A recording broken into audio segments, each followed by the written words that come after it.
जमाली बिरादरी जो नौजवान जो रोहिड़ी कैनाल में बुड़ी वियो है। हिते जी इंतजामिया, हिते जा चूंडियल नुमाइंदा, हिते जा बासर मानू हिनन मानुन के मथे ते हथ रखण कोन आया। इलेक्शन इंदी है तो गाड़ियों काहे ईंदा आहिनि, हिननि में दौड़ंदा ईंदा आहिनि, हिननि जूं निडूं फिटाए ईंदा आहिनि। पर अॼु जॾहिं हिननि ते ॾुखियो वक़्तु आयो आहे, हिननि जो बचिड़ो जेको आहे हिन रोहिड़ी कैनाल में बुॾी वियो आहे, त हिननि जी केरु दादरासी करण लाइ तयारु कोन आहे। इंतज़ामिया जो त फ़र्ज़ु हूंदो आहे त उहा हिते कैंप हणे हा ऐं 3 ॾींहं वेही ही सॼो मसइलो हल कराया।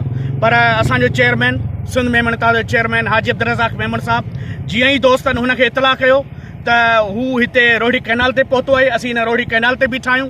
असां ॾिसूं पिया त ही जमाली बिरादरीअ जा जेके ॾुखारा दोस्त आहिनि, जिन जो बचिड़ो हिन दरियाह में 3 ॾींहंनि खां पियल आहे, ही 3 ॾींहंनि खां हिते कैंप हणी वेठल आहिनि।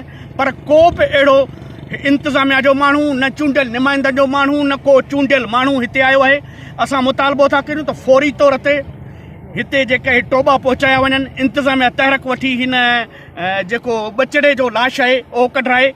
असां हिन अमल जी निदा था कयूं ऐं मुतालबो था कयूं त फौरी तौर हिननि जी दादासी कई वञे, न त इन्हनि माण्हुनि जो जेको मकरूह चेहरो आहे, हिननि जेके फंड खाधा आहिनि हिते जे ग़रीबनि जा, मिसकीननि जा, उहे फंड हिननि माण्हुनि जे तौसल सां आहिनि। ही चूंडियल बि हिननि माण्हुनि जे तौसल सां आहिनि ऐं ही ऑफिसर, ही सभु हुकूमतूं माण्हुनि जे तोफ़ुज़ लाइ हूंदियूं आहिनि, माण्हुनि जी सर्विस करण लाइ हूंदियूं आहिनि। माण्हुनि जा मुलाज़िम आहिनि, नौकर आहिनि, उहे अॼु हिननि जी वाहर कोन था कनि।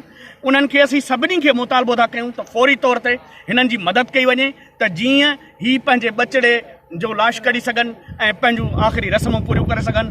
बाक़ी ही बेहसी ऐं बेकसीअ जे कुझु हक़ीक़त ते लिखां, एतिरी फ़ुर्सत किथे जो तुंहिंजे उल्फत ते लिखां।